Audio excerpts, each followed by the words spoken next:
जय हिंद दोस्तों। उम्मीद करता हूँ आप सब अच्छे होंगे और आपकी तैयारी भी अच्छी चल रही होगी। आज हम लोग संविधान के 3 टॉपिक पर बात करेंगे। पहला संविधान का विकास, और दूसरा संविधान की आवश्यकता, और तीसरा संविधान का महत्व।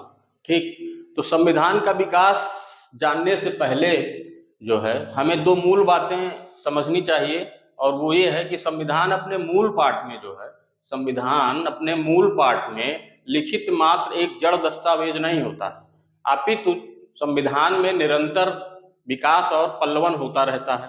ठीक, पहली बात ये। दूसरी बात यह है कि संविधान अपने अमल यानी प्रयोग में लाए जाने के अनुसार ही अर्थ और तत्व ग्रहण करता है। ठीक, संविधान जो है अपने प्रयोग में लाए जाने के अनुसार ही अर्थ तथा तत्व ग्रहण करता है, ये दूसरी बात हुई। और इसका एक सबसे अच्छा उदाहरण ये है कि संविधान निरंतर विकसित और पल्लवित होता रहता है। उसका सबसे अच्छा उदाहरण भारत का संविधान है कि भारत के संविधान में जो है, जो मूल पाठ में जो है 22 भाग, 395 अनुच्छेद और 8 अनुसूचियां थी, लेकिन विकास होता रहा उसमें, और विकसित होने के दौरान वर्तमान में संविधान, भारतीय संविधान में 25 भाग, 470 अनुच्छेद और 12 अनुसूचियां हो चुकी हैं। ठीक, तो इससे ये स्पष्ट होता है कि संविधान में निरंतर जो है विकास और पल्लवन होता रहता है। संविधान का विकास मुख्यतः 3 प्रकार से होता है। संविधान का विकास मुख्यतः 3 प्रकार से होता है। तो संविधान का विकास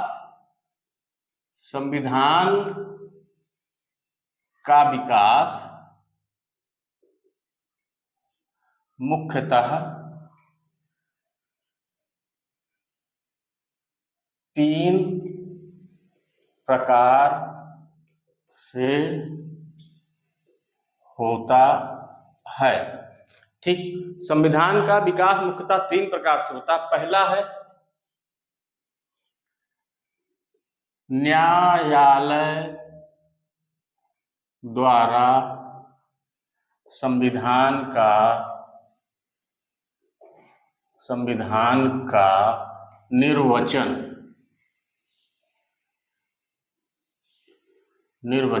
यह न्यायालय से मतलब है देश के सर्वोच्च न्यायालय से है।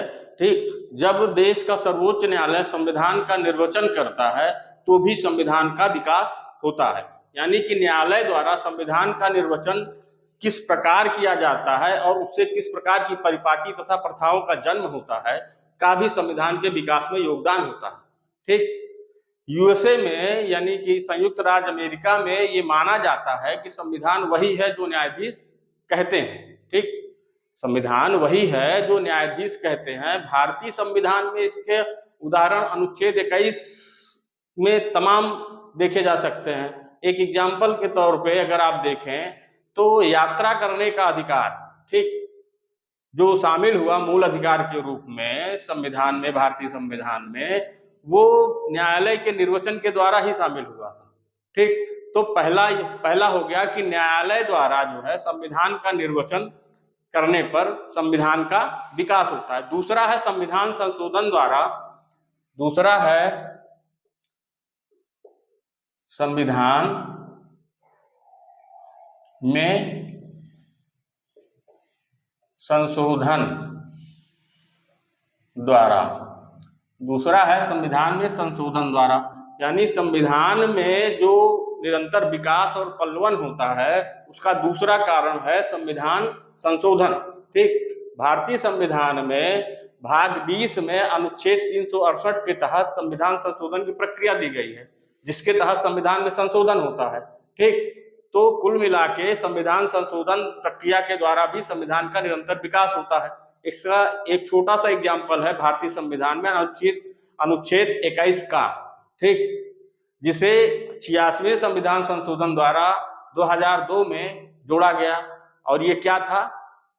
ये शिक्षा का मौलिक अधिकार था। ठीक, अनुच्छेद 21 का के तहत जो है शिक्षा का मौलिक अधिकार संविधान संशोधन द्वारा जोड़ा गया। ठीक, और संविधान संशोधन 86वां था। ठीक, और इसे 2010 से लागू किया गया। तो दूसरा हो गया कि संविधान संशोधन द्वारा भी संविधान का विकास होता रहता है। और तीसरा है प्राचीन प्रथाओं एवं परंपराओं द्वारा। ठीक, तो तीसरा है संविधान का विकास जो है प्राचीन परंपराओं, किसी देश की प्राचीन परंपरा प्रथा के द्वारा भी जो है संविधान के विकास में महत्वपूर्ण योगदान होता है। प्राचीन परंपराओं प्रथाओं का भी महत्वपूर्ण योगदान होता है संविधान के विकास में। इसका सबसे अच्छा उदाहरण ब्रिटेन का संविधान है। ब्रिटेन का संविधान अधिकांशतः प्रथाओं एवं परंपराओं पर आधारित है। थोड़ा बहुत भारत और अमेरिका का संविधान भी इससे प्रभावित है। भारतीय संविधान में इसका एक छोटा सा एग्जाम्पल है पंजाबियों द्वारा कटार रखना। ठीक, पंजाबियों द्वारा कटार रखना इसका सबसे अच्छा उदाहरण है। ये उनकी परंपरा से आया है और ये इसकी अनुमति जो है भारतीय संविधान में प्रदान की गई है। ठीक, तो ये हो गया संविधान का विकास। ठीक, मुख्यतः 3 प्रकार से होता है: न्यायालय द्वारा संविधान का निर्वचन, संविधान में संशोधन द्वारा और प्राचीन प्रथाओं एवं परंपराओं द्वारा। ठीक, अब हम आएंगे दूसरे पॉइंट पे।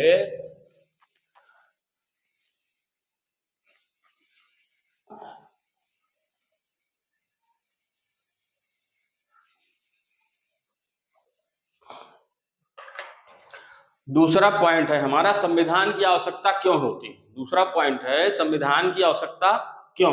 संविधान की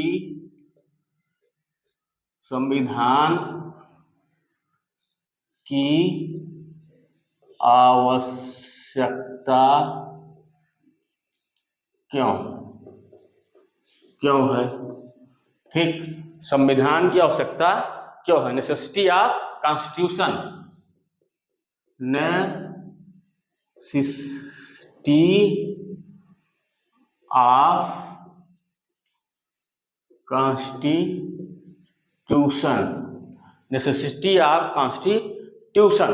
ठीक, नहीं संविधान की आवश्यकता क्यों। किसी देश को जो है निम्न कारणों से संविधान की आवश्यकता होती है। पहला है शासन के अंगों के बीच सख्त संतुलन बनाने, शासन के अंगों के बीच शक्ति संतुलन बनाने तथा शासन की शक्तियों को सीमित करने के लिए। यानी कि पहला है, मतलब कहने का मतलब है कि संविधान की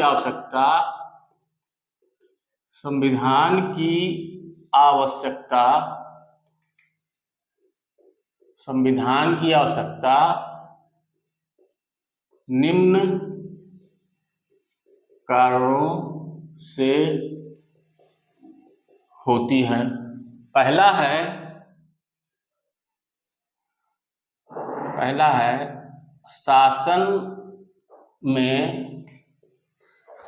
है शासन में अंगों के बीच शक्ति संतुलन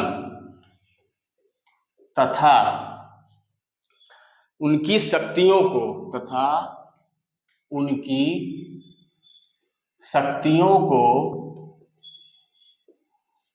को सीमित करने के लिए।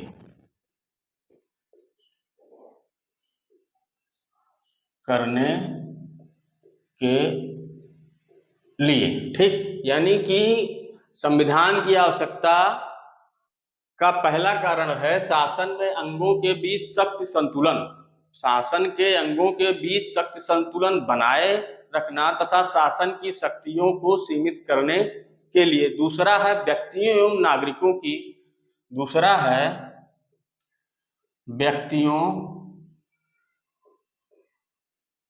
एवं नागरिकों के अधिकारों की रक्षा करने के लिए। दूसरी आवश्यकता ये है कि व्यक्तियों एवं नागरिकों, किसी देश के व्यक्तियों एवं नागरिकों के अधिकारों की रक्षा करने के लिए हमें संविधान की आवश्यकता होती है। तीसरा पॉइंट है कि वर्तमान एवं भावी पीढ़ियों के आकांक्षाओं एवं अभिलाषाओं को पूरा करने के लिए, वर्तमान एवं भावी पीढ़ियों की आकांक्षाओं एवं अभिलाषाओं को पूरा करने के लिए हमें संविधान की आवश्यकता होती है। तो तीसरा पॉइंट है वर्तमान एवं भावी पीढ़ियों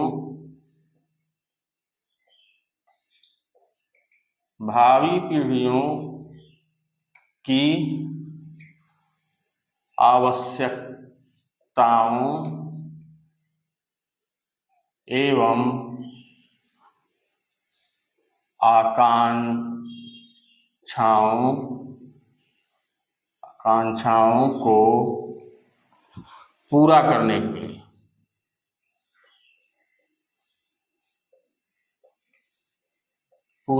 के लिए, ठीक। तो तीसरा पॉइंट है कि संविधान की आवश्यकता हमें वर्तमान और आने वाली यानी भावी पीढ़ियों की आकांक्षाओं एवं अभिलाषाओं को पूरा करने के लिए होती है। चौथा पॉइंट है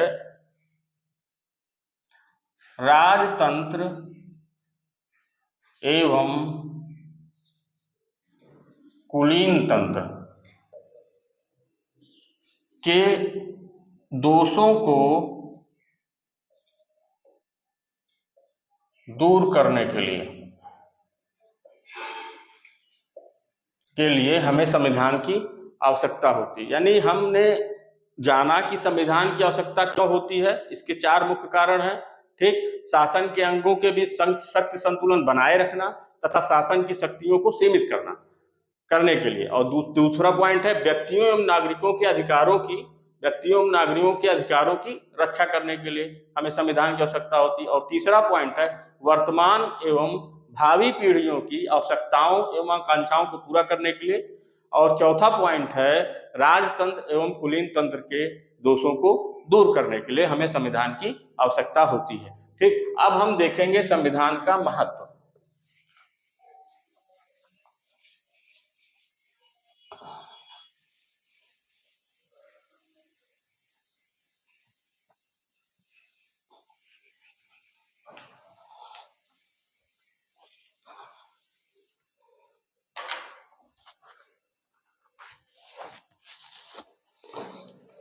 अब हम देखेंगे संविधान का महत्व।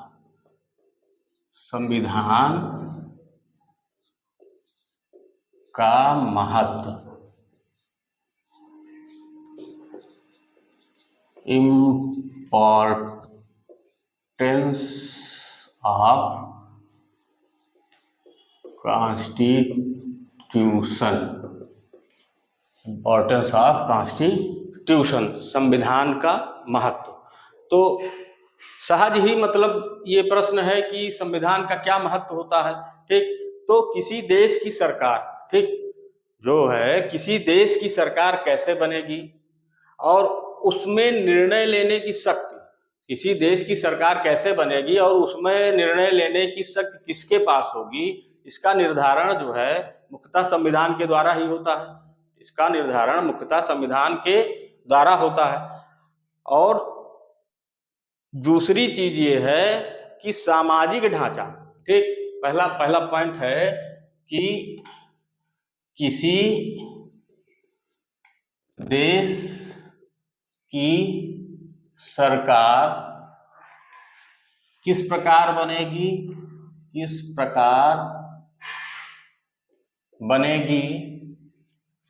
और उसमें निर्णय लेने की शक्ति किसके पास होगी,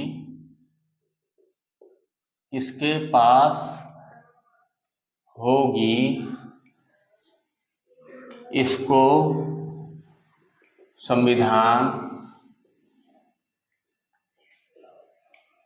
तय करता है, ठीक। यानी इसका निर्धारण या तय करना संविधान के द्वारा ही होता है।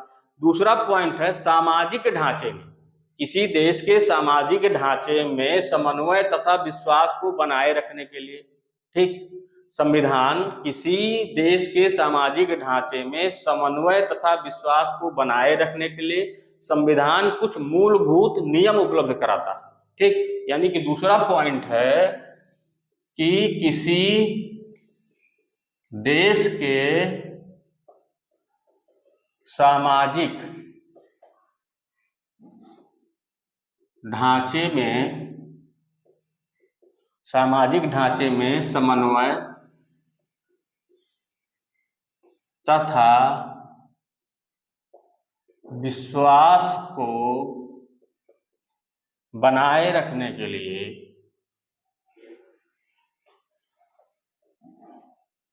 लिए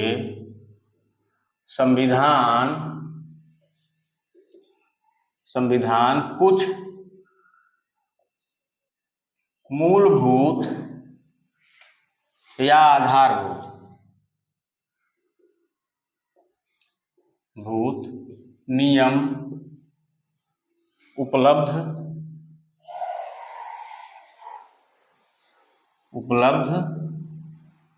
कराता है। ठीक, तो दूसरा पॉइंट है किसी देश के सामाजिक ढांचे में समन्वय तथा विश्वास को बनाए रखने के लिए संविधान हमें जो है कुछ मूलभूत नियम उपलब्ध कराता है। दूसरा महत्व ये। तीसरा महत्व है सरकार द्वारा बनाया गया कानून नागरिकों पर किस सीमा तक लागू होगा, इसको संविधान तय करता है। यानी तीसरा पॉइंट है कि सरकार द्वारा बनाया गया कानून नागरिकों पर किस सीमा तक लागू होगा, इसको संविधान द्वारा तय किया जाता है। ठीक, तो तीसरा पॉइंट हो गया कि सरकार द्वारा बनाया गया कानून किस सीमा तक, यानी नागरिकों पर किस सीमा तक लागू होगा, इसका निर्धारण भी संविधान द्वारा होता है। इसे संविधान ही तय करता है। ठीक, चौथा पॉइंट है कि शासन प्रणाली में सभी अंग अपनी शक्तियां किससे प्राप्त करते हैं? संविधान से प्राप्त करते हैं। ठीक, तो जिससे जो शासन के सभी अंग जो है अपनी शक्तियां संविधान से प्राप्त करते हैं, जिससे वो नागरिकों की आकांक्षाओं को पूरा करते हैं। ठीक, मतलब कि नागरिकों की आकांक्षाओं को पूरा करने के लिए शासन प्रणाली के सभी अंग जो है अपनी शक्तियां किससे प्राप्त करते हैं? संविधान से। यानी कि चौथा पॉइंट होगा कि नागरिकों की आकांक्षाओं को पूरा करने के लिए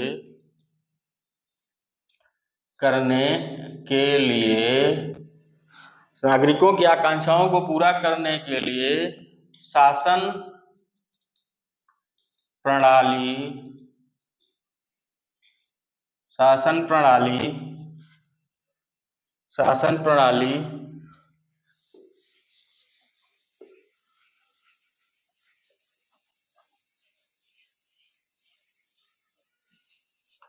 नागरिकों की आकांक्षाओं को पूरा करने के लिए शासन प्रणाली के सभी अंग अपनी शक्तियां संविधान से प्राप्त करते हैं। ठीक, यानी चौथा पॉइंट है शासन प्रणाली के सभी अंग अपनी शक्तियां संविधान से प्राप्त करते हैं। किस लिए प्राप्त करते हैं? क्योंकि वो नागरिकों की आकांक्षाओं को पूरा कर सके। ठीक, ये हो गया हमारा आज का संविधान का विकास, संविधान का विकास, संविधान की आवश्यकता और संविधान का महत्व। अब हम कुछ एग्जाम की दृष्टि से छोटे छोटे फैक्ट हैं, उन्हें आपके को बता देना चाहता हूं। ठीक, तो आप थोड़ा सा इस पर ध्यान दें। ठीक, और हो सके तो नोट डाउन भी कर लें, क्योंकि ये छोटे छोटे प्रश्न अक्सर पूछे जाते हैं। ठीक, और हम उस पर जो है ध्यान नहीं देते। तो एग्जाम की दृष्टि से कुछ छोटे छोटे फैक्ट हम आपको बताने जा रहे हैं एग्जाम दृष्टि। ठीक, तो पहला है कि संविधान का सर्वप्रथम उत्पत्ति कहाँ हुई। ठीक, संविधान की सर्वप्रथम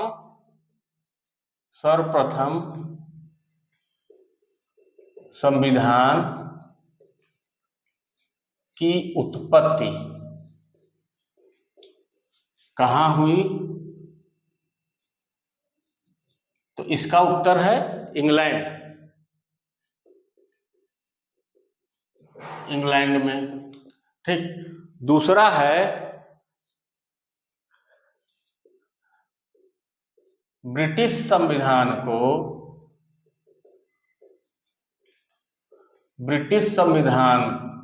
को विश्व के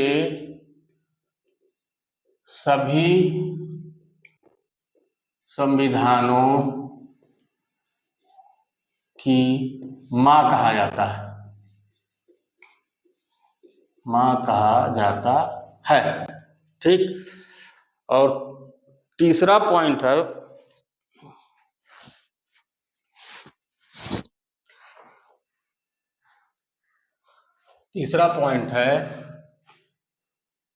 कॉन्स्टिट्यूशन शब्द की उत्पत्ति लैटिन भाषा के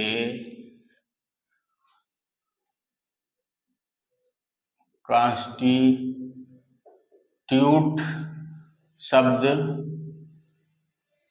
से हुई है।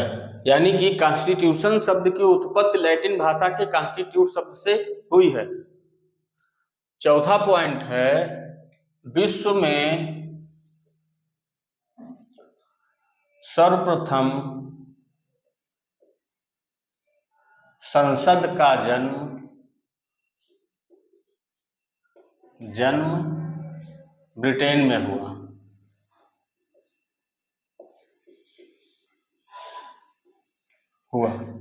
इसीलिए विश्व में सर्वप्रथम संसद का जन्म कहाँ हुआ, ब्रिटेन में हुआ।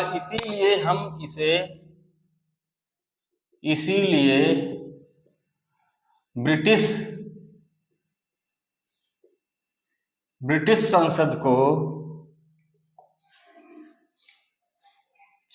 को सभी संसद की जननी कहते हैं। यानी कि विश्व में सर्वप्रथम संसद का जन्म कहाँ हुआ, ब्रिटेन में हुआ या इंग्लैंड में हुआ। इसीलिए हम ब्रिटिश संसद को विश्व के सभी संसदों की जननी कहते हैं। पहला लिखित अब चौथा पॉइंट है, मतलब अगला पॉइंट है, पांचवा पॉइंट है कि विश्व में पहला लिखित संविधान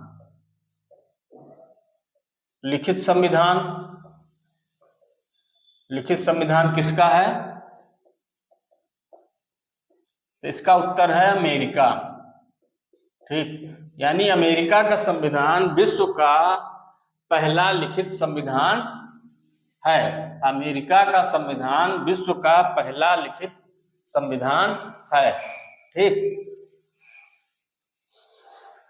अगला पॉइंट है कि सबसे बड़ा लिखित संविधान किस देश का है, सबसे बड़ा लिखित संविधान किस देश का है, तो सबसे बड़ा लिखित संविधान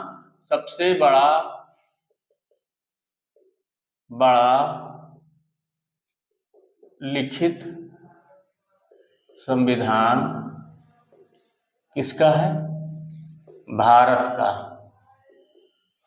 सबसे बड़ा लिखित संविधान भारत का है, ठीक।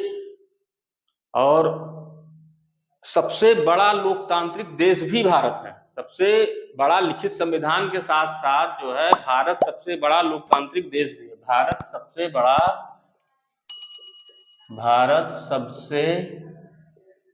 बड़ा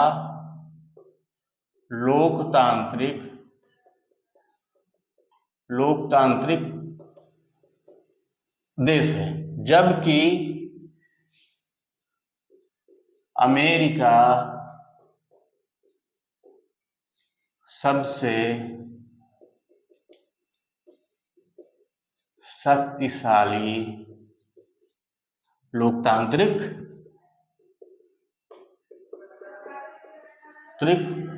देश है, ठीक। अगला पॉइंट है ब्रिटेन का संविधान। ब्रिटेन का संविधान अलिखित संविधान है, ठीक। ब्रिटेन का संविधान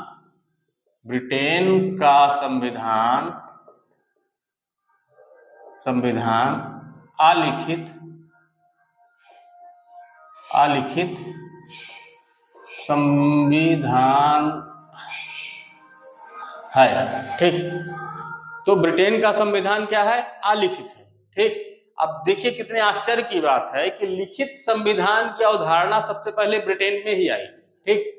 और उसी देश का संविधान अलिखित है। और इस अवधारणा यानी लिखित संविधान की अवधारणा किसने दी थी? लिखित संविधान की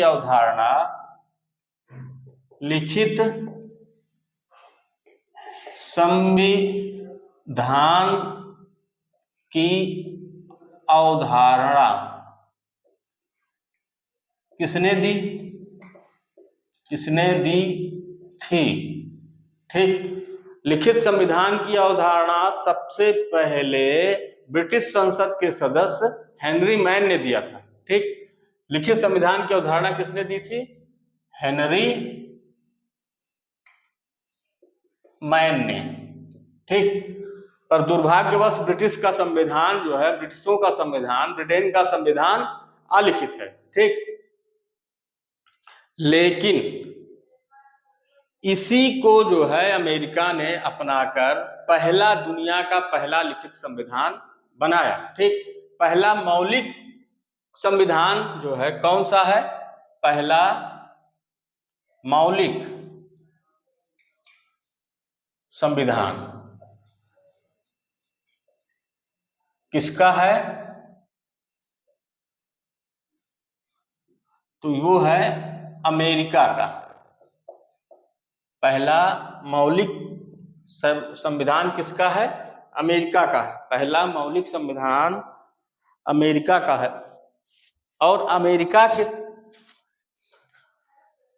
पहला मौलिक संविधान अमेरिका का है। और अमेरिका के संविधान को हम सैद्धांतिक संविधान भी कहते हैं। अमेरिका के संविधान को अमेरिका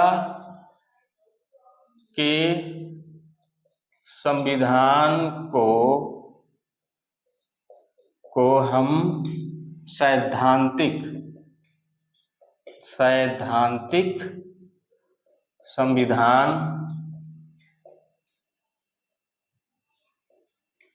कहते हैं, ठीक। अमेरिका के संविधान को सैद्धांतिक संविधान माना जाता है, ठीक। संविधान इसीलिए, और सैद्धांतिक इसका मतलब है कि संविधान के और भी भेद होंगे, तो संविधान के दो भेद माने जाते हैं। संविधान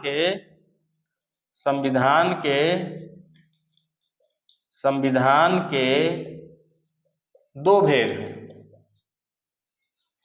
पहला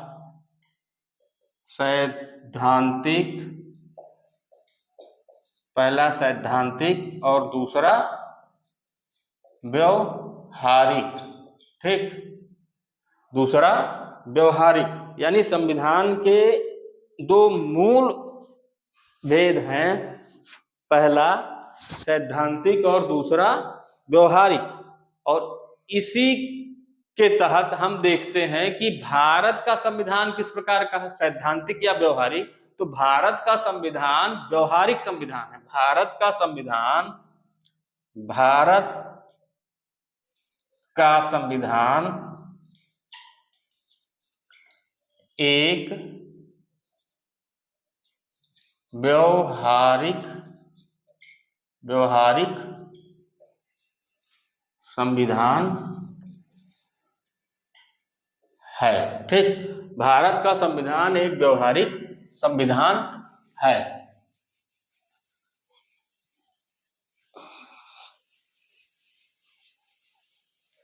भारत का संविधान एक व्यवहारिक संविधान है और अमेरिका का संविधान जो है एक सैद्धांतिक संविधान है। ठीक, अगला फैक्ट है कि लोकतंत्र का उदय सर्वप्रथम कहाँ हुआ? लोकतंत्र का उदय सर्वप्रथम कहाँ हुआ? तो अमेरिका में हुआ। लोकतंत्र का उदय, लोकतंत्र का सर्वप्रथम उदय अमेरिका में हुआ। अमेरिका में हुआ, यानी सर्वप्रथम लोकतंत्र का उदय कहाँ हुआ? अमेरिका में हुआ। और इसीलिए अमेरिका के राष्ट्रपति को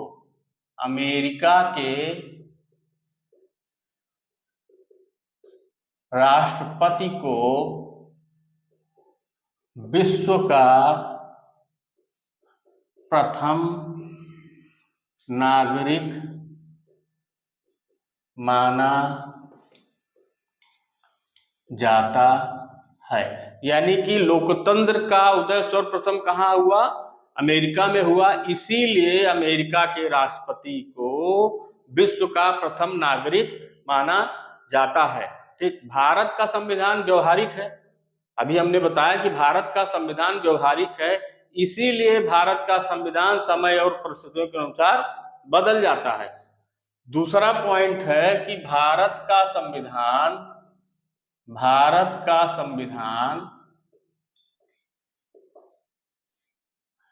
कठोर प्लस लचीला का अद्भुत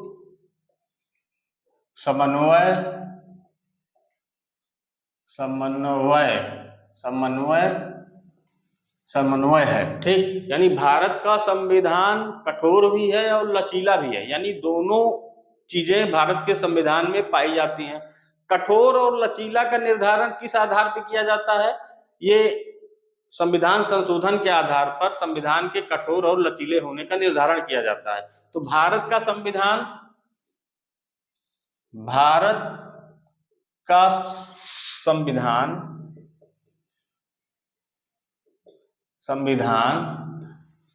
अपनी संशोधन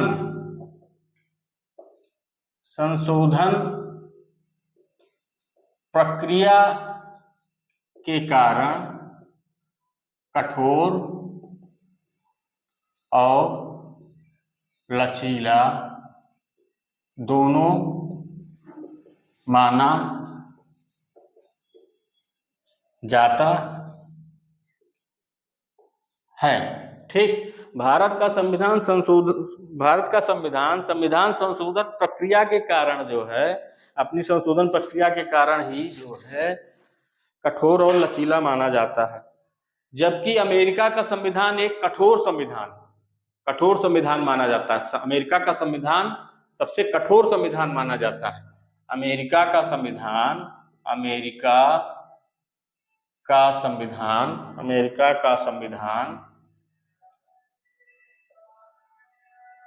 एक कठोर संविधान है। ठीक, और सबसे छोटा संविधान भी माना जाता है।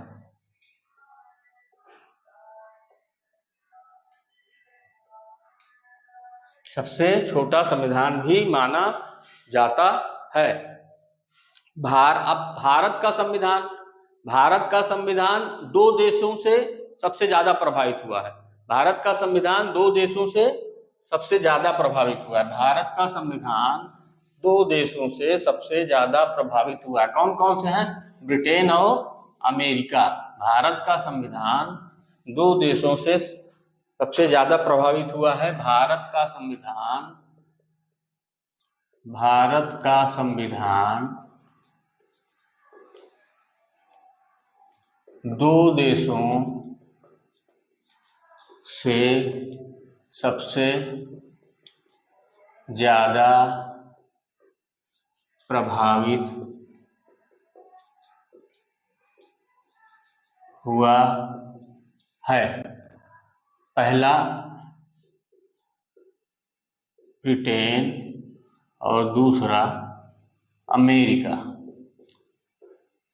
ठीक, इसका कारण क्या है? क्योंकि ब्रिटिश का जो है हमारे ऊपर शासन था, और जब वो छोड़कर गए तो उनका प्रभाव और उनके जो कुछ नियम या विधियां थी उनको हमने जो है अपनाया।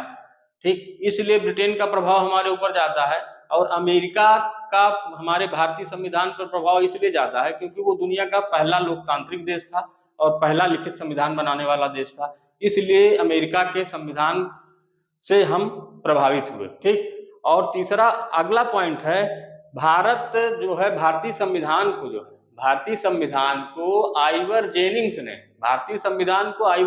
ने क्या कहा है? वकीलों का स्वर्ग कहा है। भारतीय संविधान को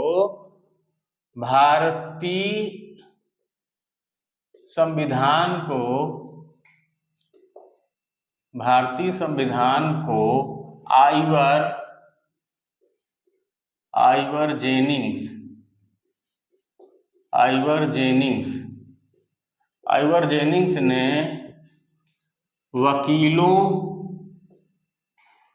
वकीलों का स्वर्ग कहा है।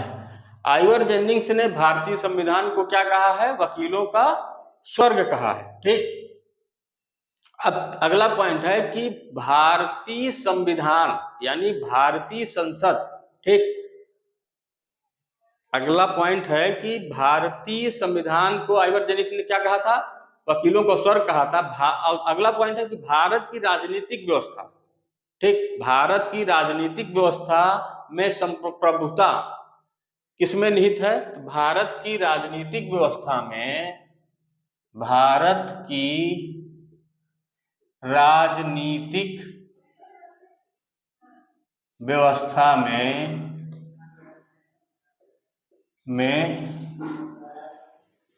संप्रभुता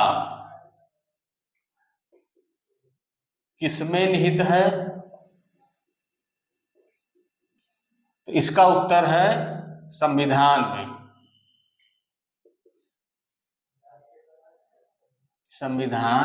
में। ठीक, तो भारत की राजनीतिक व्यवस्था में संप्रभुता किसमें निहित है? भारतीय संविधान में निहित है। विधि का शासन। अब अगला पॉइंट है कि विधि का शासन क्या होता है? ठीक, तो विधि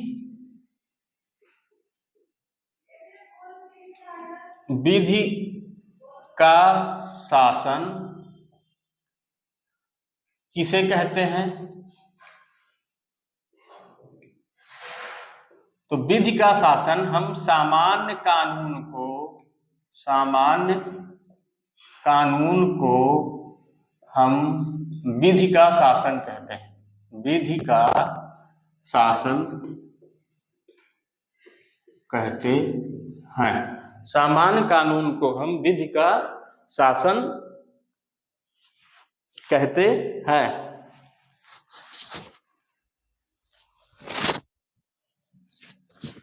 ठीक, अगला पॉइंट है कि संवैधानिक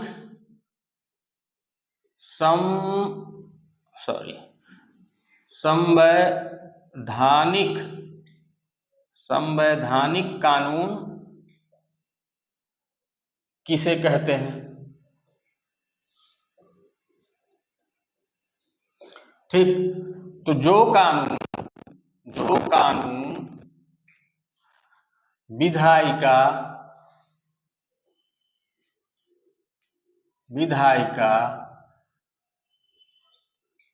न्यायपालिका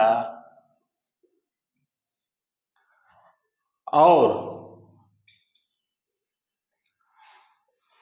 कार्यपालिका पर लागू होता है उसे हम संवैधानिक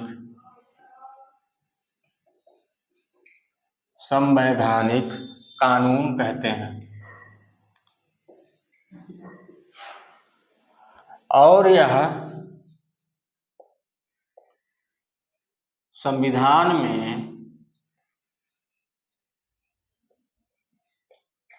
अनुच्छेदों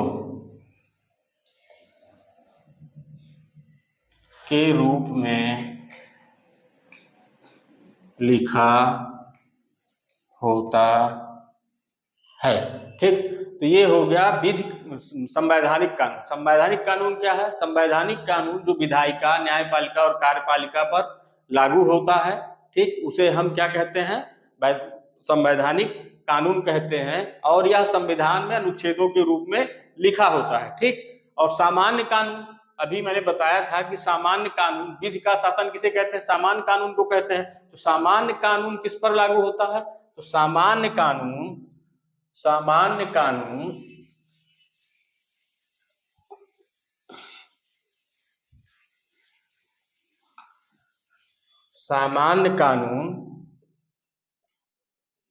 सामान्य कानून देश के नागरिकों पर लागू होता है। सामान्य कानून जो है देश के नागरिकों पर लागू होता है बिना किसी भेदभाव के, बिना किसी भेदभाव के। ठीक, तो सामान्य कानून वह कानून है जो देश के नागरिकों पर बिना किसी भेदभाव के लागू किया जाता है। अब प्रश्न उठता है, सामान्य कानून बनाता कौन है? ठीक, तो सामान्य कानून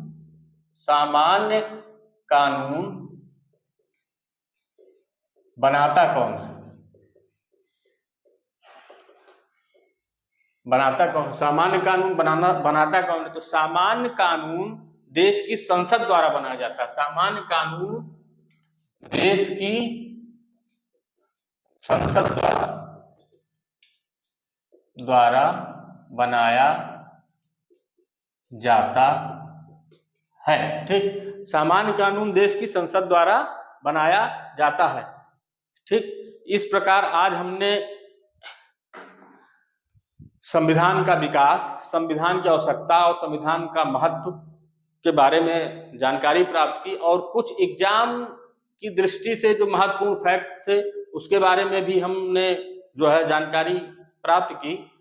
अगले क्लास में हम जो है संविधान के प्रकार के बारे में जो है आपको बताएंगे। और आप सबसे जाने से पहले जो है ये कहना चाहूँगा कि आप चैनल को सब्सक्राइब करें, अपने दोस्तों को शेयर करें। ठीक, और हमारे साथ जुड़े रहें। मैं कोशिश करूँगा कि आपको जो जरूरी और महत्वपूर्ण चीज़ें हैं एग्जाम की दृष्टि से वो उपलब्ध कराऊं। ठीक, और हमारी कोशिश रहेगी कि जो भी मैं पढ़ाऊं, ठीक, उसे आपको कहीं अलग से ना पढ़ना पड़े, हमारे पढ़ाए से ही आपका पूरा कोर्स कंप्लीट हो जाए। धन्यवाद।